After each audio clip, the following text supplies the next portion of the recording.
Well, welcome to a special edition of the Herle Burly. We've got, back from 2019, our two advertising experts to take us through the advertising the parties have put out into the field the first week of the campaign. Very exciting. We're joined by Dennis Matthews. Dennis is the president of Creative Currency, a new agency that is affiliated with Enterprise Canada. And Dennis worked on advertising campaigns for Stephen Harper and had some success there, and is most recently the author of the advertising for the remarkable Come From Behind victory of Tim Houston and the PCs in Nova Scotia. David Rosenberg is the Chief Creative Officer at Bensimon Byrne, Canada's leading independent advertising agency. He's worked on campaigns for people as diverse as Dalton, McGuinty, Paul Martin, Kathleen, Wynne, and Justin Trudeau, and won the Campaigns and Elections Best International Advertising Award for the 2015 Trudeau campaign. Welcome, gentlemen. How are you? I'm great, Dave. Yeah, I'm great Thanks as for well. having us. Okay, so before we get into specific examples, do you guys want to ramble off the top a little just about what you've seen and what's interesting you about the advertising that people have put up so far? Dennis, how about you? Yeah, for sure. David, it's interesting being in a summer election campaign where you sort of, I feel initially at least like this is a sort of an Ottawa media kind of bubble type campaign, but you started to really see it sort of bleed into the public the last week or obviously the last week here. You're seeing polls move a little bit, and a couple of things for me sort of stand out. First, let's talk about O'Toole, conservative side. There's if I took a step back and looked at it, I say we're seeing an evolution, not a revolution, but it is an evolution. And that's something that the Scheer campaign sort of wasn't able to do last go round. And, you're seeing Erin O'Toole with the recovery plan, various points. You're starting to get a sense of what he might do. He's walking, he's moving, there's action. So it's interesting to me to see a bit of an evolution. And they found a way to do that in a way that's sort of true to themselves. And, for Trudeau, stuff feels very, sort of very reminiscent of 2019, very reminiscent of 2015. And, I am a little puzzled. You call an election campaign that was on your own doing, on your own terms. And, it sort of feels a little bit like they're catching up here on at least in the initial go of the sort of paid advertising and media side of things. Yeah, David, the Liberal advertising seems reflective of their overall strategy and launch to the campaign, doesn't it? It does, yeah. David? Yeah, I would. I have something similar to say in the sense that I didn't know what to make of Erin O'Toole in the number of months leading up to the election. I thought that he was, in all of the video content that the CPC were putting out, he was inauthentic at best. He was, I would describe his tone as somewhere between like frat boy who was looking to haze you and overeager used car salesman. And it just came off as like super inauthentic. And I was really worried about, what his prospects were going to be, how he was going to find his voice during the election. But boy, when we come to talk about the CPC ad in a couple of minutes, he seems to have toned that super inauthentic level of excitement down a couple of notches. That ad is far better than anything he put out in the past. Yes, to Dennis's action-oriented. And then I look at the videos that he's releasing on a daily basis to go along with his announcements from that studio that he's broadcasting from, and even when he is out among people. And his tone is even more real. He's rational, he's smart, he's information oriented, he's talking about what the party is going to do, and he's doing it in a very self-contained, assured, and confident way. So that to me is a massive progression. Kudos to that party for and him for getting there.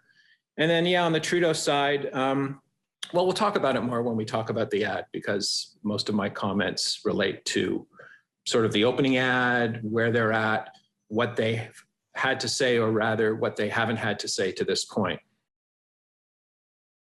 Great. Well, why don't we start with the ad that Erin O'Toole chose to introduce himself to Canadians at the start of the campaign.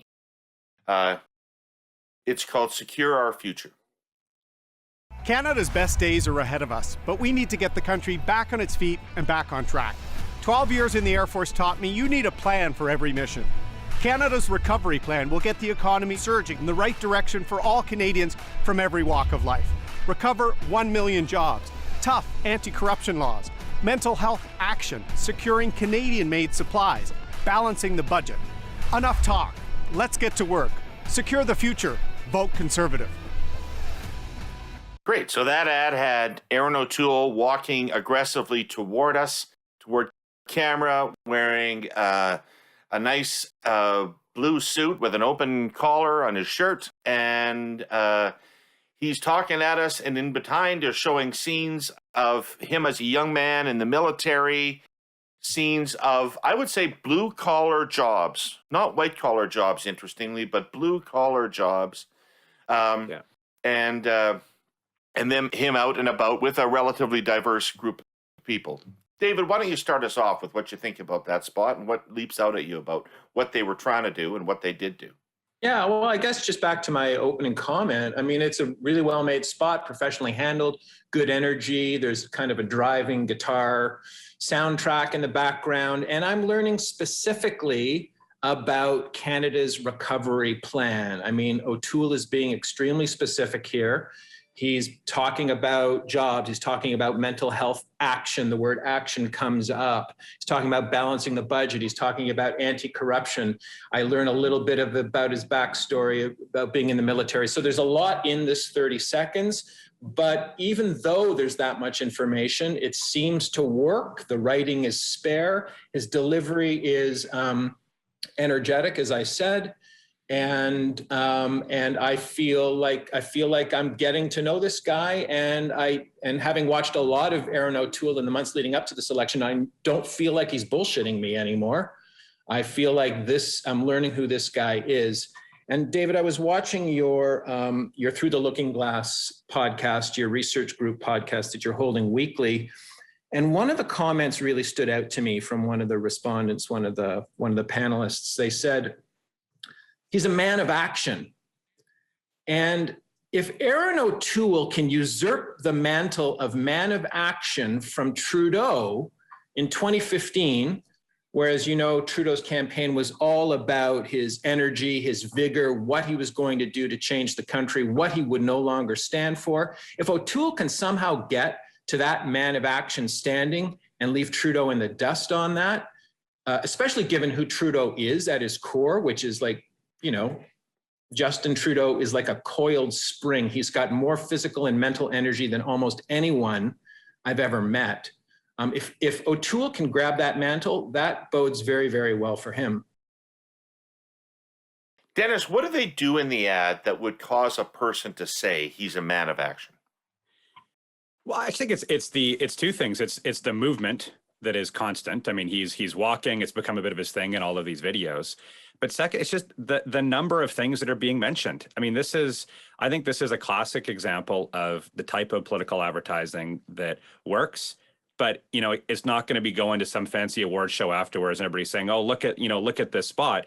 It's a very workmanlike, you know, sort of check the boxes. But what do you got against fancy award shows? No, yeah. It's about winning the election, not winning the award show. But you know, I like it for those reasons, and I think let's not skip over the beginning part and, you know, his military service and a little bit about him. You know, when you're a little bit of an unknown opposition leader, you know, your opponents can fill in the blanks for you very, very quickly. And, you know, you don't need to have the public know 10 different things about you. If they remember, hey, this guy served in the military, that bridge between, you know, I served in the military, you need to have a plan, and here's my plan. It's so simple that you can remember it. And, you know, this is where I like the spot, and I like the action. I think, you know, what do you take away from it? It's just, this is a man with a plan. And when we look at, you know, maybe I'm fresh from Nova Scotia and look thinking, well, maybe all voters are the same. But one of my takeaways here from that campaign is that voters are looking for what's next. And that can be the same government. It doesn't even need to be a change of government. But, you know, we're moving beyond the pandemic into what comes next. And, you know, this spot very clearly speaks to that. So, first of all, I can tell that we're in a different campaign than 2019 because you two are more positive about this conservative ad than you were about any conservative ad released at any point in the 2019 campaign. So, they're clearly off to a better start, in this.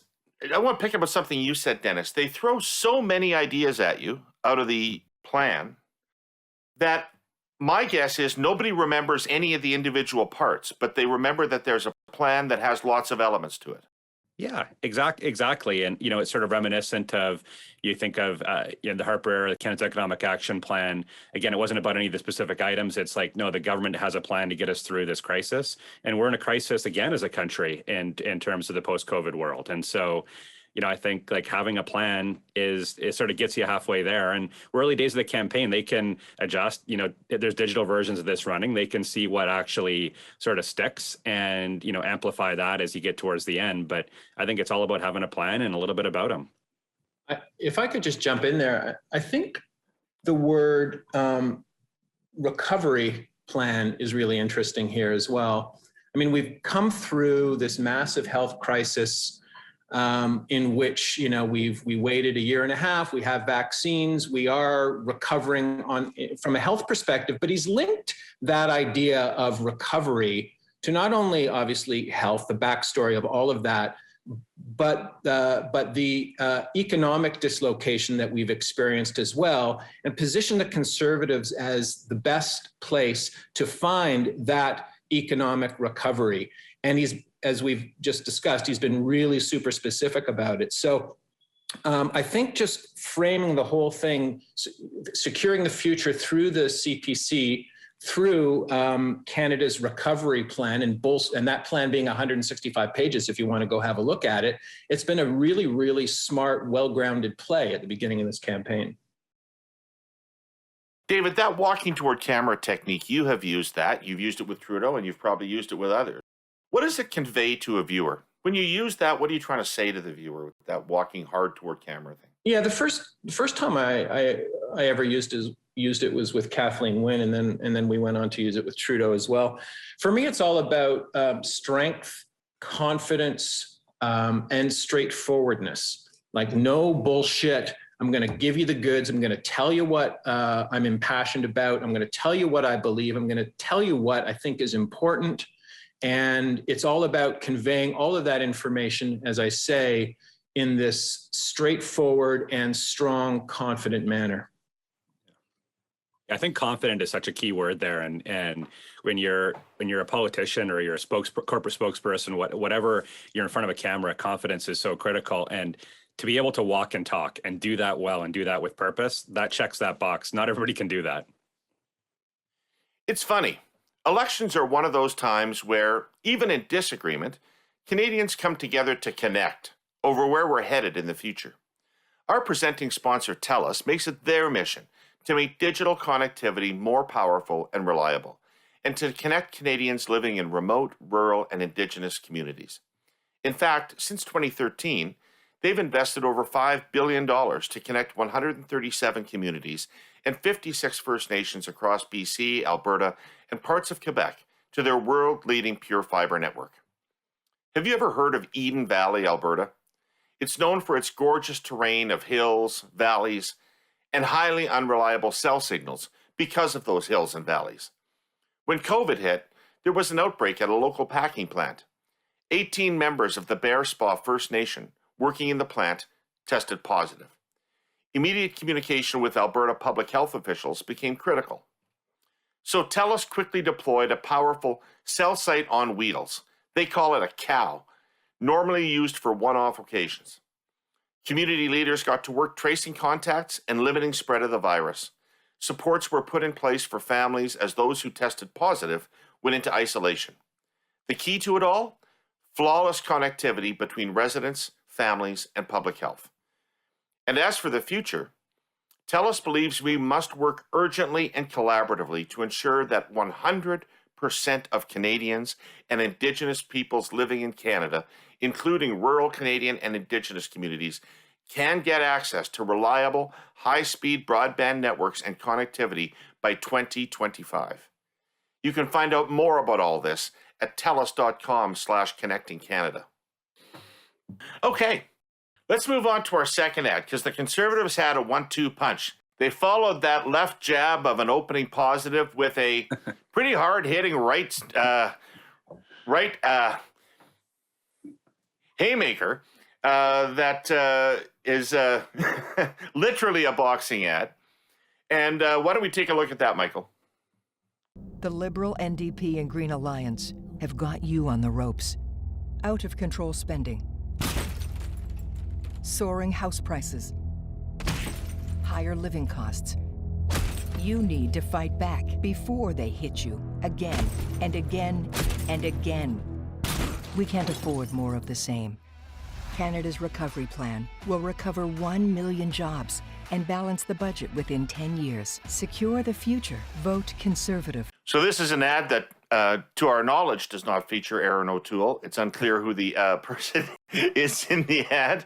But it is a boxer, a flabby, out-of-shape white boxer who is punching glass between himself and the viewer and breaking through the glass.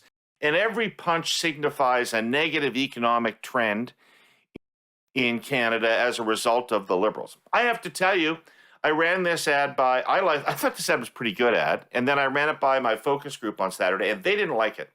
They didn't like it because they thought that it was an unfair critique of the government's pandemic handling.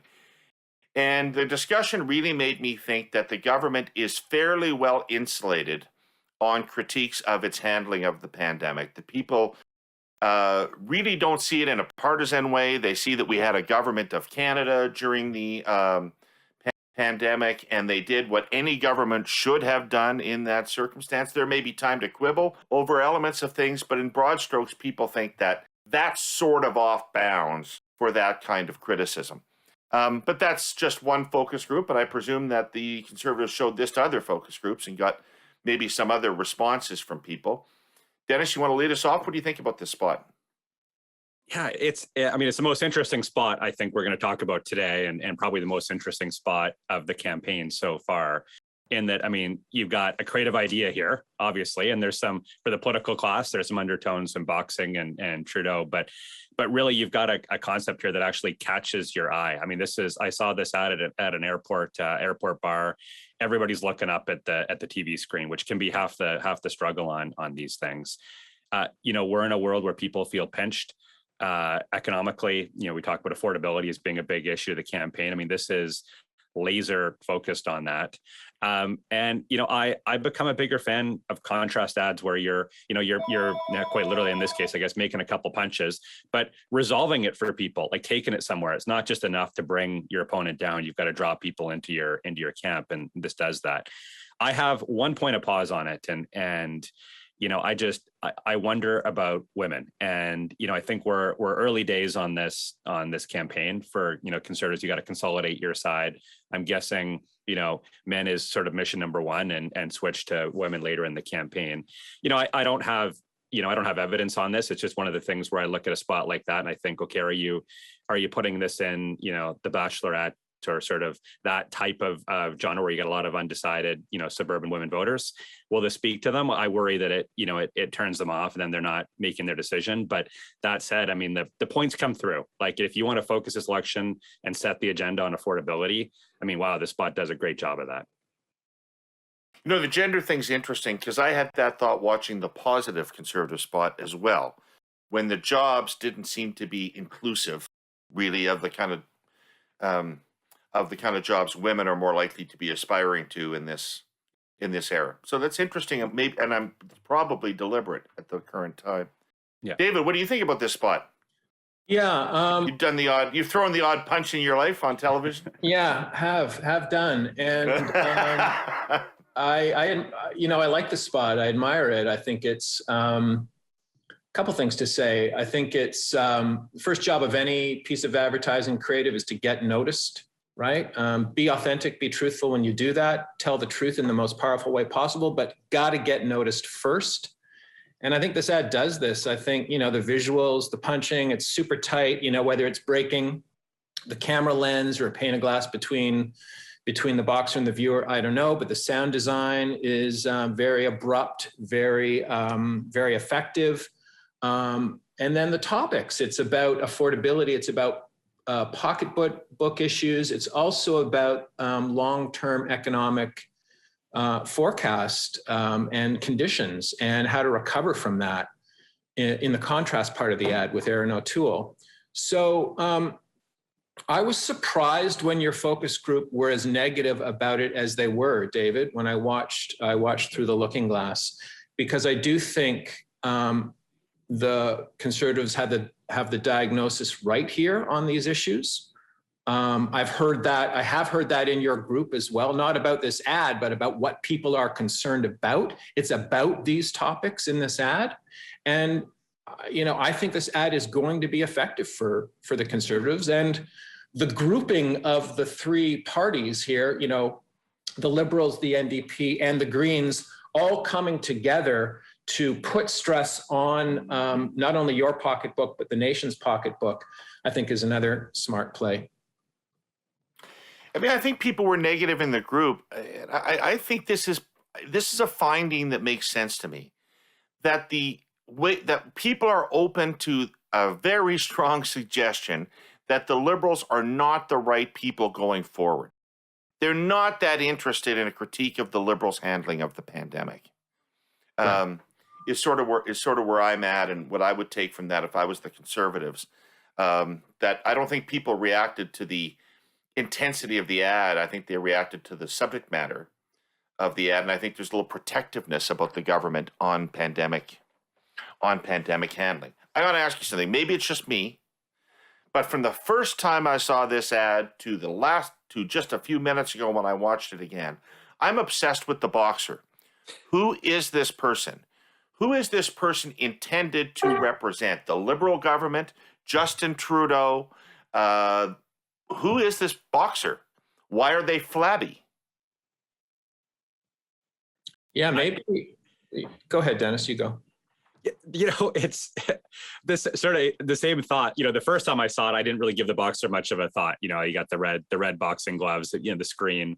But I think this is one of these things where in a high rotation running, we're seeing this commercial run a lot. Like they're hoping people are going to dig in a little bit, and I think they're starting to hint here at that time for change and looking for something different. You've got a boxer here that maybe the best days are a little bit behind. So there's a lot going on in here, and I have to give some credit. I mean, you look at the Conservative team over the years, we've struggled on the creative idea front, and there's some interesting creative ideas here. I tip my hat to it. Yeah, I do think it's more interesting than 4 quadrants, is what you're saying. Remember the 4 quadrant commercial from 2019? Yeah, no, exactly. Like there's a real. this isn't just boxes of people. This is a real creative idea here. It's a concept. Yeah. So I would think of it as, the boxer is the flabby current government. It's gotten a little wasteful, gotten thick around the middle, is not in the kind of fighting shape that it needs to be to run the country efficiently, energetically, positively. But the other thing I wanted to say about that is when I first saw the ad, and it was actually just yesterday was the first time I laid eyes on it. What impressed me about it was, I was like, I wonder who that boxer is. Is it a staffer? Did they throw on a couple of boxing gloves, take him in back to the studio in behind and quickly get him on camera and then blur it out? I think that's probably what happened. It looks a lot like Scott Reed to me. Yeah, it does look like Scott. Yeah, I've seen Scott partially nude, and but it speaks wrong podcast. It speaks to actually production efficiency. When you have something out, you put something out into the world. If you have an idea, you want to get it out there quick, especially in an election. And if they have the facilities to just take a staffer into the back room, shoot that opening thing, blur it out because it doesn't need to look good anyway from how they handle the concept, I think kudos to them for responding, reacting, getting something produced and out into the world as fast as possible. It's not necessarily related to this ad, but boy, has production on this kind of stuff moved in-house on political campaigns. I mean, I think everything we're we're looking at here today. There's probably some exceptions, but for the most part, this stuff is really being shot by the campaigns themselves. And, 5 years ago, you would have really noticed. Now, maybe the real experts can point out a couple of things they might do differently, but it's in-house productions. For sure. Yeah, I don't think the Liberals have an agency. I don't know about the Conservatives. I don't think the Liberals have an agency. So we're going to get to Trudeau now and the Liberals' first ad. But before we do, I want to say it's a positive ad. And Trudeau doesn't have a negative ad. And it's been their ethic not to run negative ads. They may need one. And is it outside of his brand to do one? Should they be afraid of doing one or not? I say no, but you guys are the expert. No, I don't think it's outside of his brand. From what I learned about Trudeau in 2015 and then what we did, because I want to correct the record on whether he's ever run a negative ad. I can tell you firsthand experience, we worked on and released about 5 contrast ads that could be seen as negative ads. They weren't personal attacks. What I understand about Trudeau is he does not believe in a personal negative attack versus another candidate. But as far as doing an interestingly conceptual, tasteful, hard-hitting ad on where another candidate's ideas may be failing or not up to snuff or what have you, he has not been shy. His team has not been shy of releasing that kind of an ad. Maybe they didn't in 2019. I don't know. I wasn't as close to it. But in 2015, we made 5 or 6 of those ads. Yeah. I think they've landed in the worst spot right now, which is, him and his campaign are essentially being their own attack dogs themselves in press conferences and things they're saying on Twitter for the media. Put some distance, let your advertising do that work. And if anything, I would say, be more positive yourself. So I think they've maybe taken their statement of no attack ads and maybe that's it. Yeah, I think I agree with everything David said, but let your attack ads do the work for you. You don't have to do it yourself. Right. And you don't think that if they did a negative ad that people would say, oh my God, that's not Trudeau and he promised never to do that. And no. I think if they went deeply personal negative, yeah, I think there's some chance where you look desperate as a government. Do I think you can, score some fair punches? Yeah, I think so for sure. Agree. I don't think he'd ever go deeply personal based on his values and beliefs. But I don't think the public would find any kind of truthful, fair attack on either of the other parties' ideas or platforms a problem at all. I don't think. I'm not sure how the whole, Sunny Ways and Trudeau, part of his brand, but as long as it's a powerful, objective, fair kind of ad on ideas, I don't think he'd have a problem with it. So if you're listening to this, you're somebody who tracks every shift, every nuance of all the campaigns. Who's promising what? Which promises were kept after the last election? What's most important to voters? Who performed best during the pandemic? And of course, good old change, agents of change, bringers of change, the need for real change, etc., etc. It would be cynical here for me to add that politics doesn't really change much, so I won't. Anyway, our sponsor CN wants to say a few things. First, it's running on its record. CN trains deliver the goods, literally, every day, dependably and safely and on time. I know I've said this before, but if you have it, a train almost certainly brought it. Your car, the materials used to build your home, a lot of your groceries, most of your consumer goods, the full list. The economy would literally grind to a full stop if the train stopped running.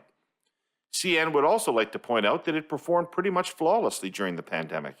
Right from day one, CN railroaders showed up for work, keeping the veins and arteries of the economy clear and moving. Yes, they were stressed, like everyone else. But trains got to move. And the change thing? Well, CN has grown and intends to keep growing. It means to become the first truly North American railway, merging with Kansas City Southern to include Mexico in its Canada-US network. And it's worked hard to become steadily more efficient and more precise and a good deal safer.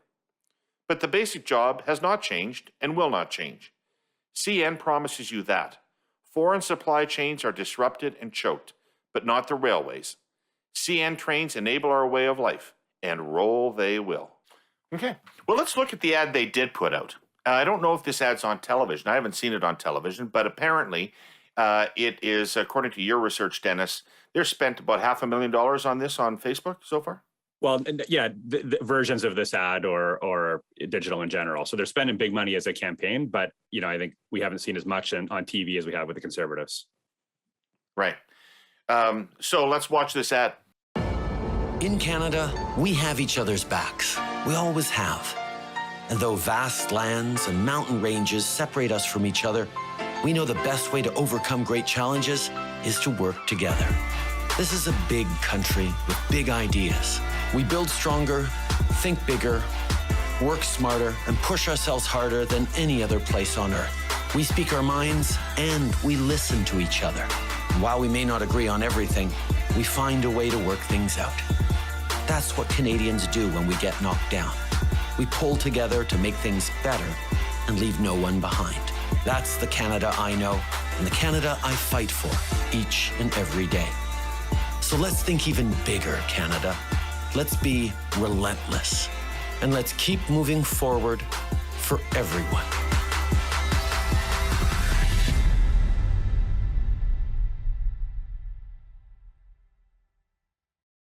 Okay, so I think this ad is called generic. David, what do you say? Yeah. Look, let me break it down and then add it all back up at the end. So it's got great visuals. It's got, stock footage that's gorgeous. It's got B-roll of Trudeau doing the thing he does best, which is like being with people, emoting, looking people in the eye, feeling them. It's got incredible music, driving music that crescendos at just the right moment. It's got pretty sounding words. When you string them all together, it almost gets to the level of poetry, but I would call it kind of a pseudo poetry. But all of that beauty adds up into like this giant ball of advertising goo for me. Like, I get that it's about Canada. I get that it's the heart of this ad is about Canadian values, maybe liberal values masquerading as Canadian values. But it doesn't really say anything specific. It's vague, it's goo. It doesn't motivate like I think the party thinks it's going to motivate people. And I don't really get a sense of what this party is going to do if they're going forward for everyone, what specifically they're going to do. The one thing I'll say in this ad and what stuck out for me, I tweeted about it last week, was the use of the phrase, let's be relentless. That stuck out for me, but it's an orphan in this ad. So is this part of a promise that is going to be made good on throughout the rest of this campaign? What is Trudeau going to do to be relentless, to relentlessly move us forward? That's what I want to know. I want to know that specifically, though. And it's just one line in this ad. I think that if the Liberals follow up on that notion, we haven't heard it since. We haven't heard it since, David. Well, maybe we haven't heard it out of the Prime Minister's. We haven't heard it out of the Prime Minister's mouth, have we? Like, relentless is not. It really jumps out of that spot. Yeah. And it's obviously chosen deliberately. But what is it to convey? Well, the spot is called relentless. So I don't know what it's meant to convey. I'm waiting to see if if what he's now beginning to announce on the trail is going to add up to a relentless approach to moving this country forward, socially, economically, what have you. I'd like to know. And I think that's their opportunity, but we'll see if they follow through on it. Dennis, in my focus group, this was not just wallpaper, but beige wallpaper. And it told people two things. One, that Trudeau loves Canada, which they knew and was baked in. The second thing is that Trudeau is very comfortable with the diversity of Canada, which is a good thing for most people and already was baked in. But it exacerbated the problem they came out of the launch with because it told people nothing about what they intend to do. Yeah. Nothing about what they intend to do and nothing about what they're seeking a mandate to do in this election campaign. which is what the first week of the campaign turned out to be about, is the absence of that. And so they obviously showed up for a different fight than they got, didn't they? Yeah, for sure. And, so I agree with everything Dave was saying on the production values. I mean, it's a beautiful spot. I enjoyed just watching it here for 60 seconds. But what is it? Yeah, there isn't necessarily a there. I love this phrase relentless. I think you could build an entire campaign around it. This, forward for everyone, very vague. And when we're in a world where people want things done.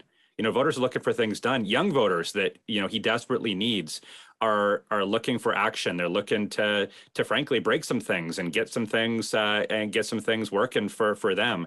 And you don't really see that delivered in any way in that spot. And, the first week of the campaign, I was a little critical on the Conservative side on this focus on a needless election. I thought, it's sort of weak to be complaining about getting into a campaign. You should be putting your ideas and your plan forward. And I didn't like that kind of positioning that was happening. I almost take it back a bit. I mean, based on how the Liberals launched this campaign, I think that you take the attacks on Trudeau calling a campaign and you pair it with this beige wallpaper spot here. It actually works together. It's like you called this election campaign and you had nothing to say. It almost makes it more devastating when you sort of pair the attacks along with watching that. Yeah, well, I mean, people were aware that it was a snap election. People were aware that the purpose of the election was for Trudeau to get a majority. Mm-hmm. So that was the cynical thing they had to get over. Yeah. And the fact, I don't think the issue out there is that it's an unnecessary election. In fact, as it goes on, it may seem more necessary to people because what the election's about right now is, do the Liberals have a plan for the future? And are they the right people, especially economically, going forward? And they created that question through the call and their first week, created that question. Right. And I mean, the problem is reflected in that tagline as well, David, like forward for everyone. I've tested liberal versions of the idea of moving forward together, forward for everyone. Every time that's gone into test, what I've learned from groups is it doesn't say anything. What does that mean? What does forward mean? What is it? What's going on here? I don't know. It's super vague. And I think the Liberals are feeling that right now. What are your specific ideas? What's your diagnosis as to how to move this country forward? What specific things are you going to do? And if it's going to be about a relentless version of change moving forward, relentless version of progressive ideas moving forward, tell us that. Tell us it more literally, and find a way to tell us that in a way that's exciting. Yeah, there's an avenue for getting things done. Time here. I mean, you look everything from from childcare to the climate change there's a lot of stuff that they could be talking about in a getting things done manner. Instead, it's turned into this very amorphous, not really sure what it's all about future aspect. It is a bit of a, if politics is about branding, it's a bit of a marketing crime what's going on in terms of not packaging and selling that stuff up and instead kind of going down the tourism route. It is a little weird. Tourism. All right, let's see. That's a good line. Yeah, it's a good line. Let's see what Jagmeet Singh and the NDP had to offer us up this week. It's not just what you say that matters, it's what you do. For 6 years, we've heard Justin Trudeau say the right thing with no intention of doing it. I want to build a better future for every Canadian, not talk about it. Make life more affordable for your family. Tax the ultra-rich and use that money to help the rest of us. Better is possible with a Prime Minister who actually wants to do more for you. Okay, that whole ad is Singh, the most of that ad is Singh also walking to camera, but strolling rather than striding the way O'Toole was. And then some generic shots of Singh in other settings. So it's really dependent upon the voiceover to carry this message and what's in it. David, what do you think? I want to like it. I want to like Jagmeet. But I think there's a massive false note off the top that ruins this ad. I mean, he spends 10 seconds telling us that Trudeau's done nothing. Trudeau hasn't done nothing, whether you agree with his policies or not, and especially through the pandemic, there's been a lot that's been done. And so by opening with that misplaced a negative attack, before you get to what you're going to do, I think is it's a critical error. If I could just reinforce that, David, we heard that precisely from the focus group. Yeah. Which it started off with a lie to them. Yeah. Right? It started off by saying something that patently wasn't true, which is that a guy that did the CERB, the wage subsidy, the vaccines had done nothing.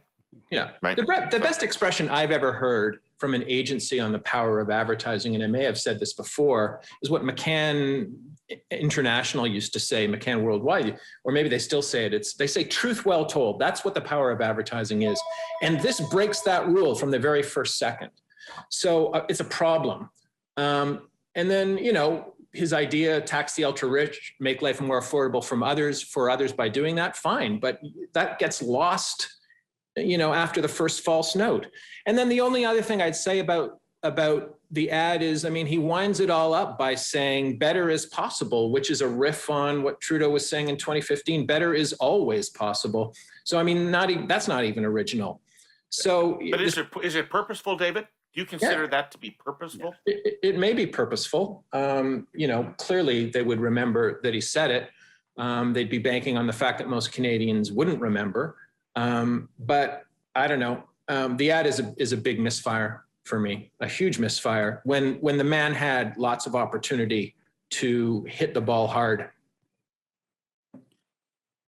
Yeah, I think it's important to look at this ad as there's various versions of this ad, and they're running a lot of digital content sort of focused around this. Trudeau says the right things during election campaign, but then what does he actually do? And I hear the focus group observations for sure, and Trudeau actually has done a lot of things. So I worry about that being a hurdle that they're not clearing. But for Singh, I think one of the missing pieces for me, he's got a version of this spot where he's talking about his mom, and you sort of briefly see his mom, and then he gets on to sort of the same script. Who is he? If he's got all these plans, it's missing a little bit of the Aaron O'Toole on the front end, the military service or something. Like how are you going to do this? And tell me a little bit more about, okay, you're going to tax the ultra rich, you're going to do these various things, but how come you're the guy to do it? And that's what's been missing for me a little bit. But what is interesting is the shift in the NDP over the years. There was a time when, conservatives or liberals would be high in the polls and they'd still be attacking conservatives. They struggled as a party to turn their guns where they needed to. And you've seen in provincial campaigns that change, and now here, they are running a heavy contrast campaign. And so do I think they've got all the notes right? No, but they are making a case here. I mentioned strolling in particular because it really sort of jumped out at me that, O'Toole's walking fast toward camera. I don't remember how fast Trudeau was walking in the spots you shot, David, or Kathleen, but they were certainly striding purposefully in the direction of the camera, if not moving fast. And this is leisurely, obviously deliberately. Why? Yeah, I don't know. I honestly, maybe they feel like that casual approach has more value to his younger cohort, maybe who are a little more casual, freewheeling. I don't know. It may be just another mistake. I too, to pick up on Dennis's point, I crave to know more about who Jagmeet is, what animates him, who he is as an authentic candidate, and what he has to offer. Maybe part of his a more relaxed vibe is part of what they think his brand is. You certainly see it in his other videos, his TikTok videos, and so on. He's far more casual, far more relaxed. That's the only thing I can think of. I don't mind casual and relaxed. It can work. It can work. But the challenge, you look at their voters and the protest movements happening, and there's big voter pools of people who they need to go after that, frankly, Trudeau's majority might hinge on. And it's, how are you going after the people who were protesting last summer in the Black Lives Matter movement? That's the type of people he needs to be animating. And, David, I'm not sure strolling towards a bus is where that group of people, and there's various different ones out there, are at. Like, they're looking to break some things and to actually address inequality and other things. And I don't look at that spot and say, hey, this is the guy who's going to, actually take money from the ultra rich and give it to me. I think he's the kind of guy who talks about the ultra rich, but there's a difference there. Yeah, he's not going to lead that charge, right? That's where nobody's getting the idea that he's going to lead that charge for that voter pool. Since Confederation, owning a home has been part of the Canadian dream. For most people, that dream is much more than just a monthly mortgage payment. A home is where we create our fondest memories and where we can truly be ourselves. For too many, especially young adults, that reality is out of reach, and it's getting worse. The good news is our original sponsor, the Ontario Real Estate Association, or REA for short, has a plan to save the Canadian dream of home ownership. It includes lowering costs for first-time buyers, ending money laundering in the real estate market, and cutting years of red tape that is standing in the way of more affordable homes for families. The OREA plan will lay the foundation for a future where all people can find a place to call home. When we support the dreams of all of us who want to own a home, we're building healthier families, stronger communities, and a safer, more secure future for all. Read their plan at orea.com/affordable homes. All right, guys, what an excellent roundup. But we can't finish today. And by the way, all these ads will be posted on our website, so you can view them if you haven't had a chance to view them otherwise. But Dennis, we got to give you a victory lap here. So Nova Scotia provincial election, nobody predicted that result. At least nobody publicly predicted that result. And at the start of the campaign, that result was almost inconceivable. To people, the Liberal lead was so large, and everybody thought pandemic halos protected governments. And you pierced all that. And one of the things that I heard on the ground in Nova Scotia from the get-go of that campaign was that the advertising for the Conservatives was exceptional. So I knew you were involved, even though you hadn't told me. And so why don't you take us through one of the ads that you produced for that campaign, and tell us why you did what you did with it and how you think it worked. Hello, your call is important to us. Please continue to wait. No, we're not waiting. The Liberals had 8 years to fix healthcare, but it just gets worse and worse and worse. We're going to pick this up and deal with it. We have the plan to fix healthcare, to get doctors, to deliver mental health services, and to help our seniors. We have solutions for Nova Scotians. So this election, vote PC, and let's get rolling. Great. Yeah. Dennis. So we ran a bunch of spots out there. This was my favorite, which is why I wanted to show it here. The campaign had a really interesting construct. There's a lot of problems out there, and Tim Houston has solutions for Nova Scotians being the campaign slogan. And we talked about filming stuff, campaigns filming stuff in house. It's a smaller market campaign out there. We filmed this, had a really great videographer from Newfoundland who was on the leader's bus the entire time, and we were able to film this with them. But the idea here, provoking people at the beginning. 70,000 folks were waiting for a doctor. You had long 911 waits, all that kind of stuff, and getting their attention with the phone and delivering with some messaging. And so when we talk about different types of contrast and attack ads, it doesn't have to always be, hey, my opponent here and here's my solution. You can talk about the problem and your solution. And I like this spot for that. It was sort of very true to the campaign and the campaign construct. Hey, just as a creative, it's kind of a happy warrior. Yeah, go ahead, David. Sorry, go. Yeah, just as a creative, I'd just like to chime in and say there's a beautiful piece of simple misdirect right off the top in this ad, right? Which is the call waiting at the doctor's office, which is the visual depiction of the problem. And so you don't know it's a political ad. So it catches you right off the top with something that Nova Scotians obviously acknowledge as a problem. And then I get to see Tim Houston as the provider of the solution. And again, to your point, Dennis, filmed on the bus, talks to me straight into camera. His eyes never leave me. I can tell that he's legitimately impassioned about this issue, and he just delivers the straight goods with that beautiful piece of consumer misdirect off the top. So kudos to you. Great job. It's interesting to me how he delivers it in such a happy warrior way. Like, he's not angry. He's not coming off as hot and angry. He's coming off as a nice guy, even as he's delivering a tough message. Yeah, he's a happy warrior, and you actually think back to some of the spots from Trudeau 2015. You know, going after Harper.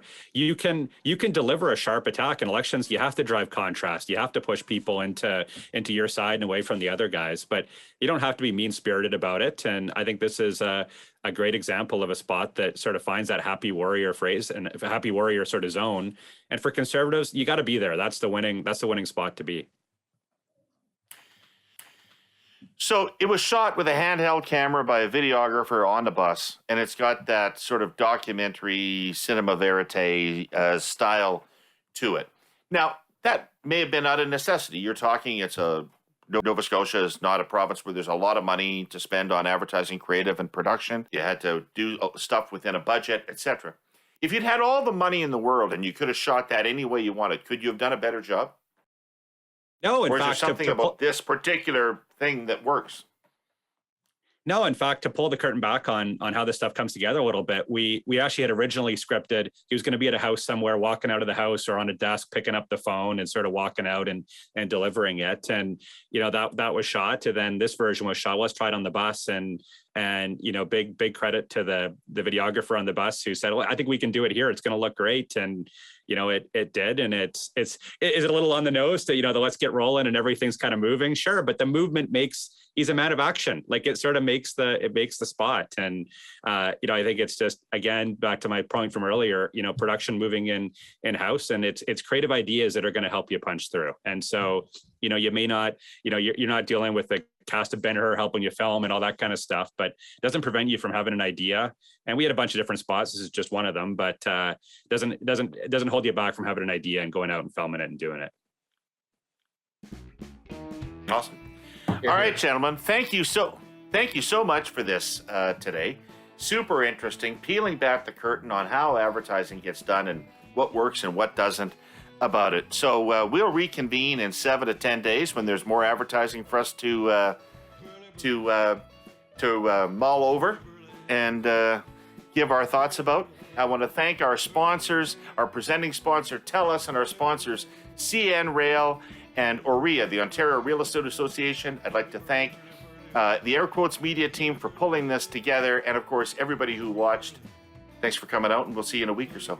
Take care. Why